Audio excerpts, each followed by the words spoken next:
Saking banyaknya itu penelitiannya 10 tahun, bayangkan 10 tahun meneliti bedanya otak pria dan wanita ya. Masih ingat pelajaran lalu ya? Ayo, masih yang paling harus diingat itu paling gampang. Laki-laki berapa per hari? Jumlah komunikasinya mulai dari kata-kata ya. Oh iya ya. Sudah melihat suami di rumah, beliau yang kategori apa?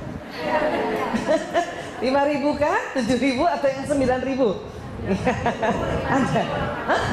Ada pakai 500? 4.000? Bapak di rumah 4.000? Nggak nyampe. Kata-katanya 4.000 mungkin ya, tapi ada dong bunyi vokalnya. Bahasa tubuh mengasa nggak ada bu? Gitu nggak ada? Perempuan 20.000 ya. Ini yang perlu diingat ya.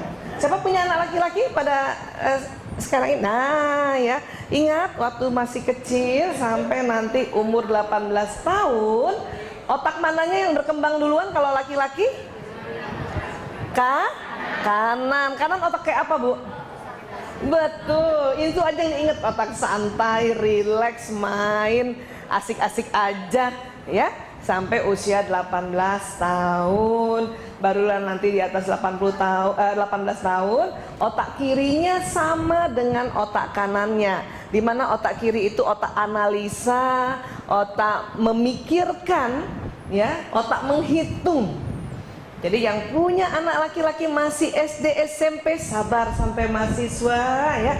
Ini yang harus diingat ya, Kalau perempuan jelas anak perempuan kiri kanannya berkembang bersamaan, tapi kanannya perempuan kalah dengan kanannya laki-laki. Ini harus saya ulang-ulang terus. Bukan buat ibu sebetulnya, buat saya.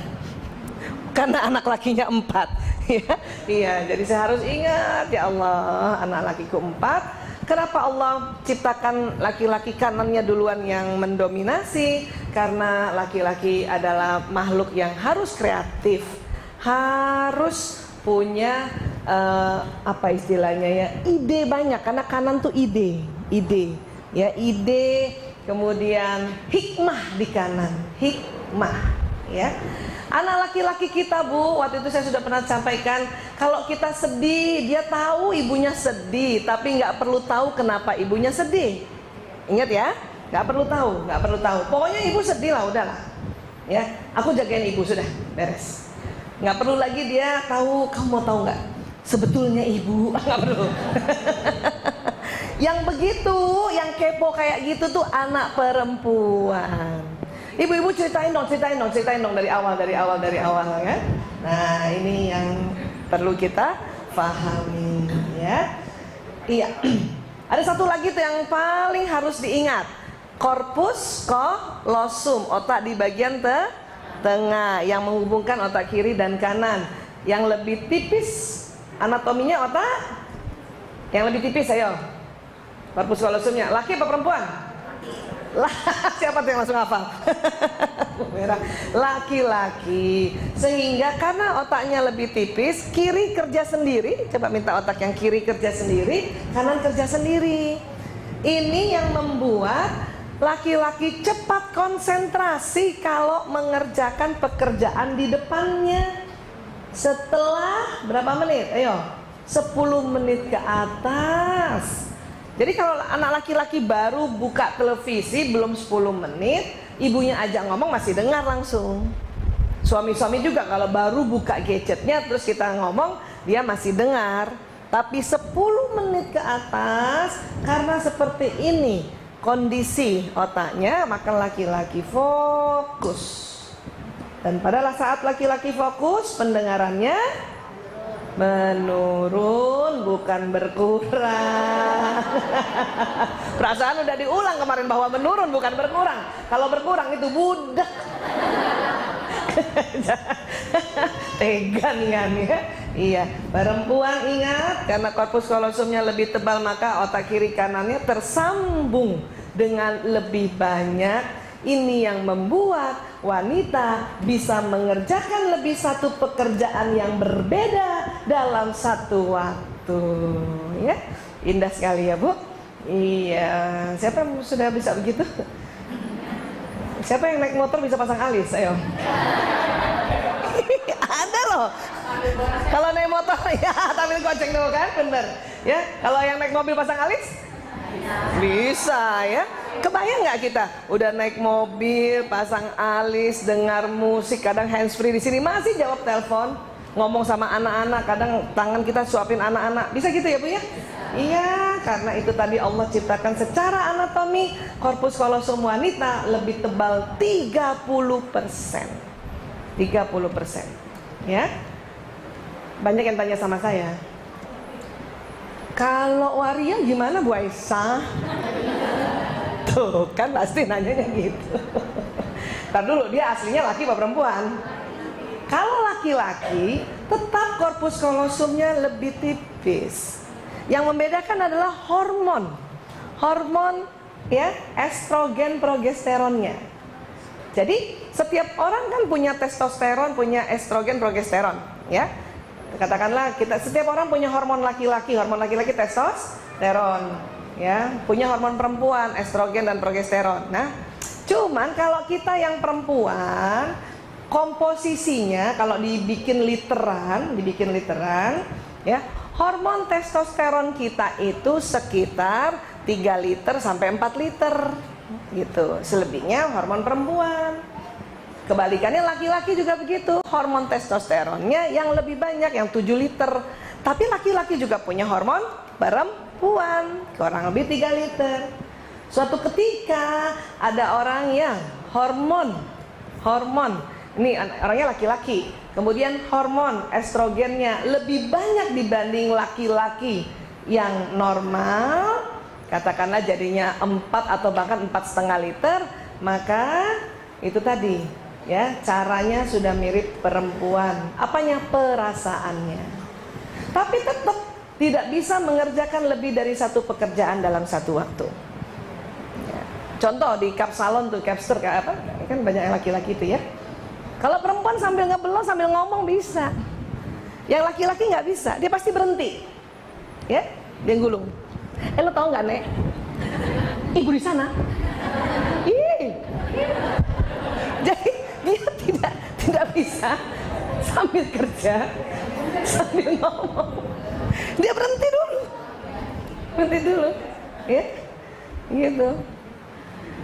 Ih, ibu cantik banget,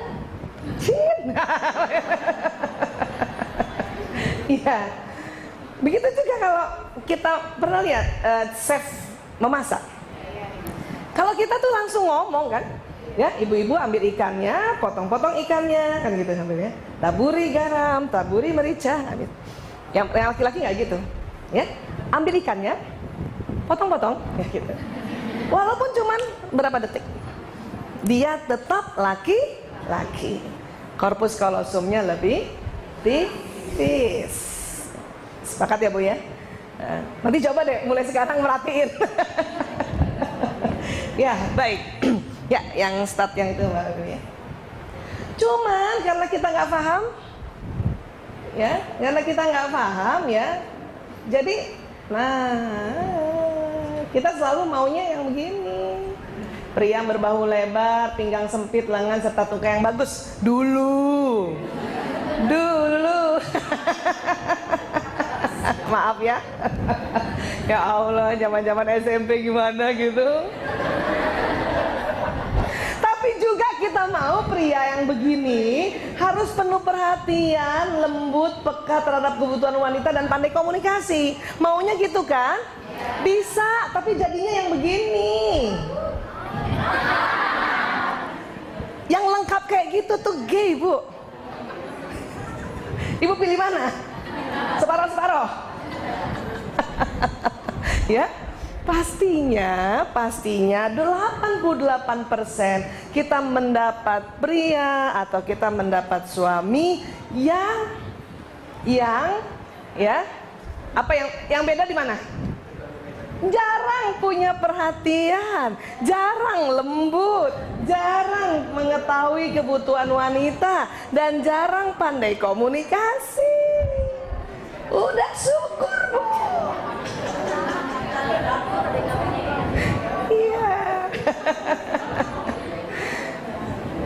Sudahlah, munjit-munjit dikit nggak apa-apa. Iya, suami saya juga begitu. Munjit-munjit dikit nggak apa-apa ya. Iya, nggak begini gitu kan. Iya, yang begini nih gay. Ini kesepakatan para ahli loh, bukan saya. Ya, jadi ya sudah. Tapi memang nggak bisa dipelajari, Bu Aisyah. Kira-kira bisa belajar nggak? Untuk suami lembu, punya perhatian, bisa. Itu kabar baiknya bisa dipelajari. Ya, bisa dipelajari. Cuman juga tidak bisa kita menuntut mereka seperti kita. Ya, kita lihat lagi. Ya, wanita kalau lagi kesel, lagi marah, itu susah berterus terang, Bu. Ya nggak? Waktu itu pernah saya cerita juga kan, Mama marah ya? Apa jawabnya, Bu? Nah tuh sama tuh. Coba kita kumpul semua wanita di dunia, ya, mau dia dokter, profesor, ya, psikolog, psikiater, apapun lah ya, yang katanya pandai-pandai memanage emosi, tetap Mama marah ya? Enggak. Selalu memalingkan wajah, tidak bisa bilang iya. Tapi inilah cantiknya wanita. Mama marah ya? Enggak. Tapi udah kemana-mana mukanya. Daripada punya istri yang terlalu open, Mama marah ya? Iya, mau apa? Coba 3 bulan begitu sama suami, Bu. Maaf ya. Kita yang salah dah tuh. Iya. Tapi pria berterus terang kalau kesel. Ayah marah ya? Iya. Waktu dia bilang iya, kita yang kaget. Ya. Perempuan harus ditanya berapa kali? 3 kali minimal. Pertanyaan pertama pasti bilang enggak. Pertanyaan kedua juga bilang enggak. Mama marah ya? Enggak. Dia tuh, kita berharap ditanya lagi 5 menit kemudian.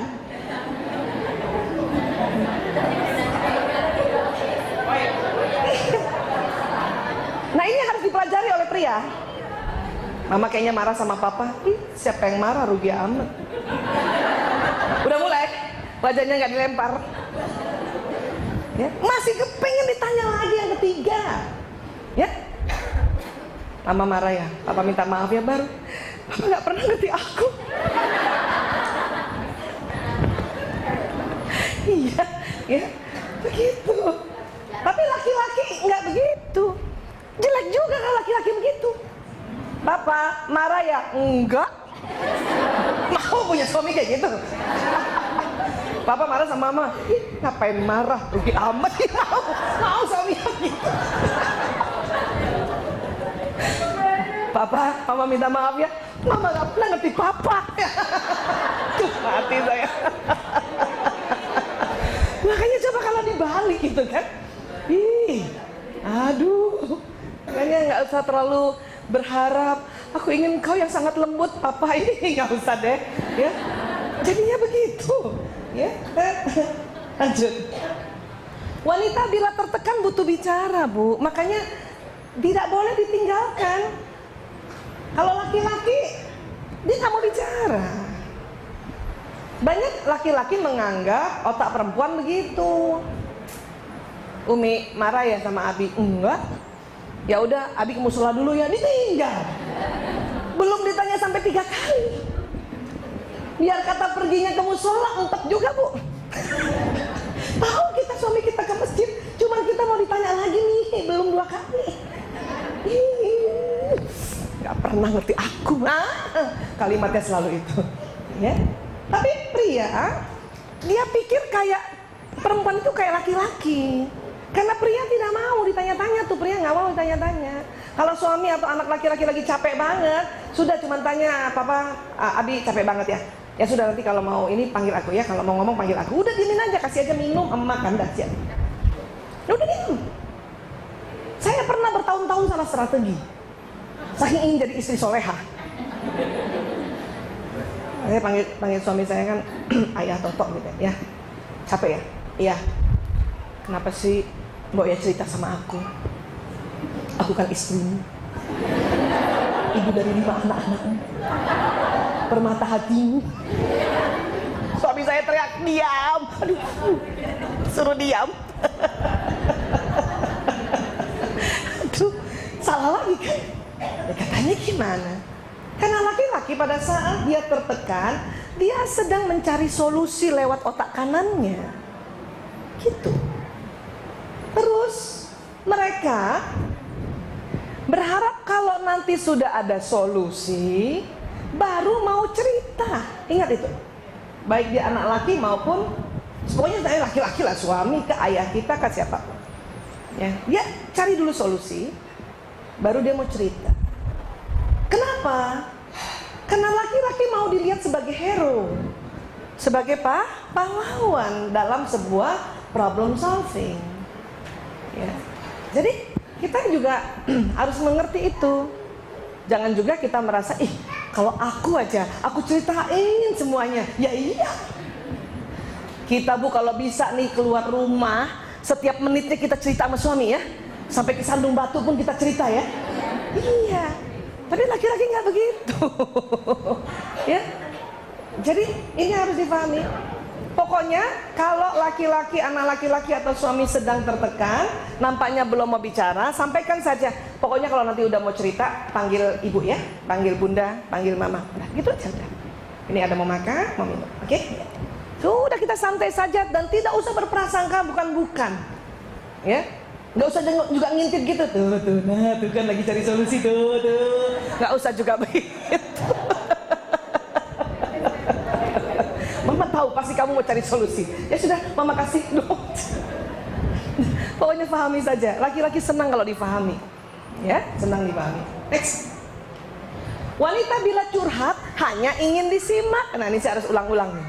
Sementara otak pria bila mendengar curhat selalu menawarkan solusi. Itu wujud tanggung jawabnya pria. Karena dia nggak tega lihat perempuan susah tuh. Saya katakan perempuan susah. Ya perempuan ini apakah istrinya, apakah anaknya, apakah ibunya, apakah istri orang lain. Pokoknya pria tidak kuat lihat perempuan lagi curhat kayaknya susah. Dia selalu ingin menawarkan solusi. Padahal ini yang bikin berantem. Papa, mama sakit kepala. Apa kata suami? Hah? Minum obat. Solusi bukan itu? Solusi. Cuman silakannya sebelum kita curhat udah minum obat duluan. Makanya kata suami, ya udah minum obat. Kita marah. Obat apaan lagi? Semua obat udah aku minum. Lah, katanya sakit kepala. Suami saya tuh lebih parah kan, dia dokter kan. Ya aku sakit kepala. Kata suami saya, ke dokter dong. Hah? Bukannya kamu dokter? Oh iya ya katanya. Iya, kita marah. Kita marah soal kayak gini gitu. Ya, aku kan ada bakti sosial. Aku salah salah kostum, sepatu aku yang segini. Kan cuma mau cerita ya. Apa kata suami biasanya kalau gitu? Hah? Salah sendiri makanya bawa sendal jepit. Bukan gitu ayah. Kan? Ada kalimat begitu kan? Setiap cerita dikasih solusi, bukan gitu. Ayah aku capek banget setiap pagi nganter anak-anak. Apa solusinya kira-kira? Sampai ojek kan? Apa kita bilang? Ih bukan gitu, ayah nggak ngerti ya ojek sekarang ya. Ih banyak pembunuhan. Kata suami, katanya capek. Padahal kita pada saat setelah cerita udah seger lagi. Iya enggak? Perempuan cuman mau dibilang gini nih Bu, kasihannya mama capek. Cuman itu aja. Itu tahu-tahu udah kuat lagi. Ya udah papa kita jalan-jalan yuk. Katanya capek. Udah di rumah aja. Aduh. Saya pernah suatu ketika lagi makan sama suami, makan mie gitu kan. Terus saya bilang, udah selesai makan mie saya cuma cerita, kalau nasi nendang ya, dia bilang kita makan nasi aja kalau gitu. Enggak gitu. Semangkok mie udah saya makan, suruh makan nasi. Nah kamu bilang nasi nendang. La ilaha illallah. Berterus-terusan. Yang tadinya mau mesra-mesraan, jadi gara-gara nasi sama mie nih. Wah, kenapa jadi masalah sih? Ya Allah. Makanya Bu, kalau cuma mau curhat, omongkan dari awal. Abi, Umi cuman ngomong doang ya, denger aja ya.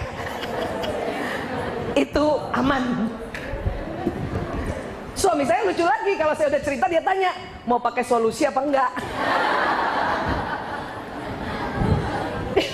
Jadi kami berdua ingat. Tetapi kalau bisa karena kita yang belajar, apabila kita curhat dan suami memberikan solusi, langsung berpikir bahwa oh dia sayang banget sama aku. Gitu. Karena wujud tanggung jawab. Ini bisa berantem loh ini gara-gara ini nih. Iya Bu, mulai rasa-rasa gak Bu? Ingat-ingat memorinya gak Bu? Ini gara-gara ini ya Allah ya. Saya setelah tahu nih, tahun 2006 saya tahu. Sejak 92 sampai 2005 awal berantem dulu. 2006 pertengahan saya tahu, saya ketawa setengah mati. Masya Allah. Ini nih, di ruang konseling saya ibu-ibu kalau cerita gara-gara ini nih. Dia gak pernah mau ngerti Bu Aisyah. Saya ngomong gini, dia ngomong gini, dia ngomong gini. Karena terjadi sebuah ya misunderstand ya kan gitu. Next lagi. Wanita berbicara senang kontak mata. Karena memang matanya secara anatomi, karena korpus kolosumnya tebal, dia kuat ngomong tatap-tatapan. Laki-laki tidak bisa. Ya, waktu itu saya udah cerita ya. Laki antar laki aja ngomongnya pinggir samping-sampingan Bu. Tapi ya ganteng lah. Coba kebayang kalau laki-laki berhadapan-hadapan dengan laki-laki lagi meeting.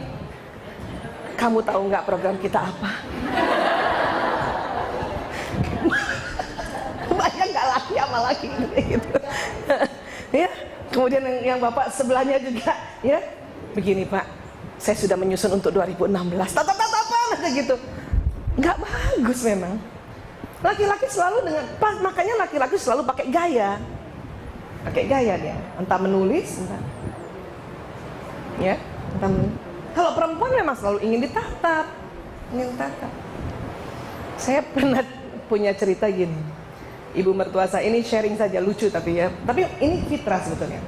Ibu mertua saya ya, dia tahu sekretaris suaminya perempuan masih muda, ya.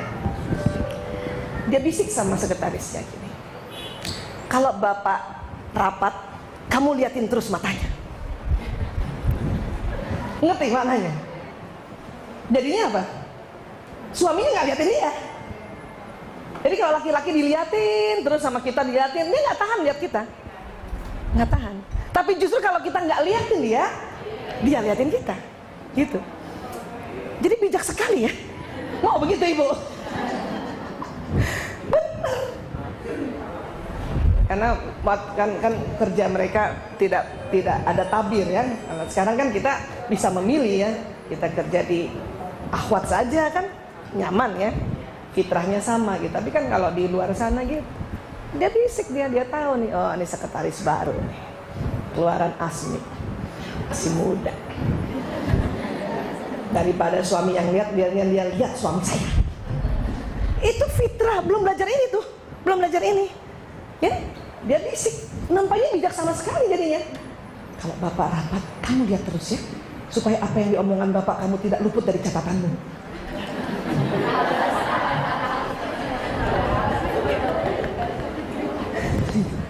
Sekretarisnya,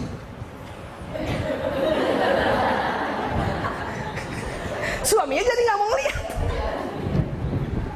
Saya geli waktu itu, saya belum tahu ilmu itu, cuma saya geli, kenapa sih nasihatnya kayak gitu. Setelah 2006 saya belajar ini, Allahu Akbar. Ternyata dia pakai cara ini, entah dari mana intuisi itu. Karena kan ini udah sejak Nabi Adam dan Siti Hawa ini. Ini kan anatomi otak pria dan wanita, ya kan gini ya. masih ngomong sama anak laki-lakinya dan harus tatap mata? Ayo. Sudah enggak kan? Sudah enggak marahin ya? Ya? Ya, enggak ya? Saya lihat Bunda. Ya, Bun. Siapa yang masih giniin anak lakinya supaya lihat dia? Masih keliru, Bu, keliru. Keliru. Enggak usah, kasihan anak laki-laki. Kalau perempuan nggak usah disuruh, pasti dia akan melihat.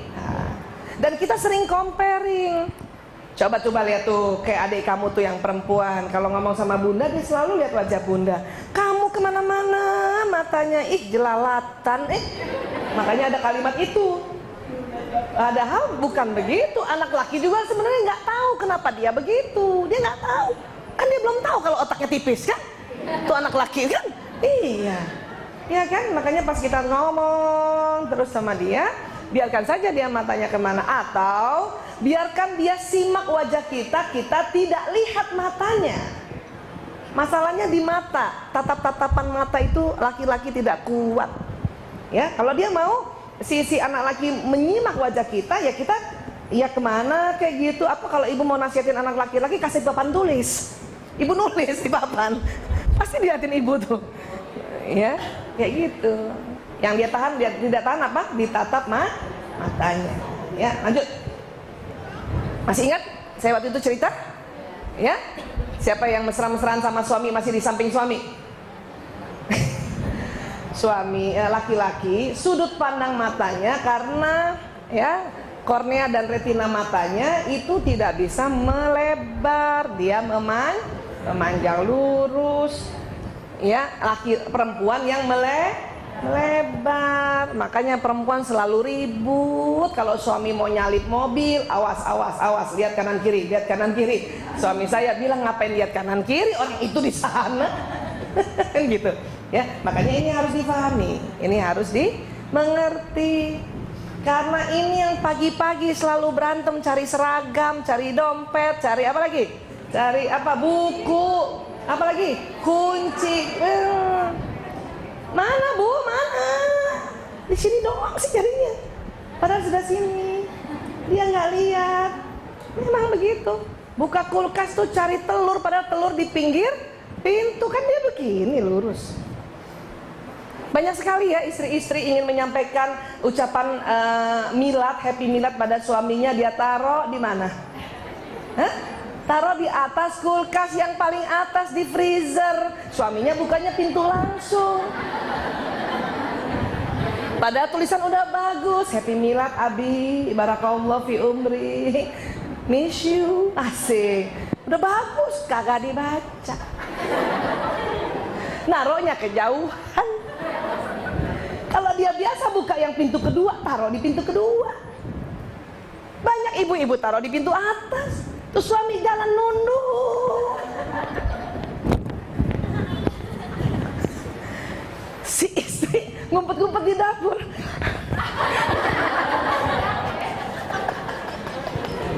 Nggak kebaca. Aduh. Terus sedih. Langsung ingat lagunya Agnes Monica. Ku hidup dengan siapa? Ya enggak? Pernah dengar lagu itu? Ku tidur dengan siapa? Kan gitu tuh. Kau kekasihku, tapi orang lain bagiku.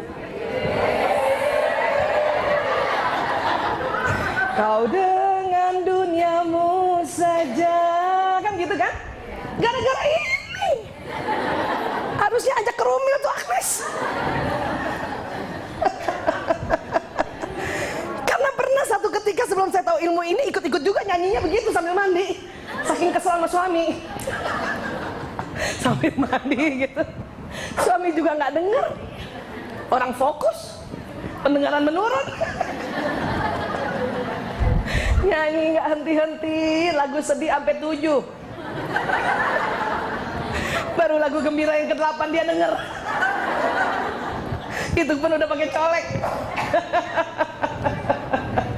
Ya Allah ya Rabb. Yang gini-gini nih yang sering terjadi, dan yang gini-gini juga yang menumpuk dan mengikis mawaddah warahmah. Ya, kasih sayang. Makanya setelah kita belajar bahwa begitu Islam menghargai hubungan suami istri, begitu Islam mengindahkan ya istri untuk selalu berbakti pada suami, tambah sedikit tentang perbedaan otak pria wanita. Itu membuat kita menerima hadis-hadis dengan sukarela. Ya,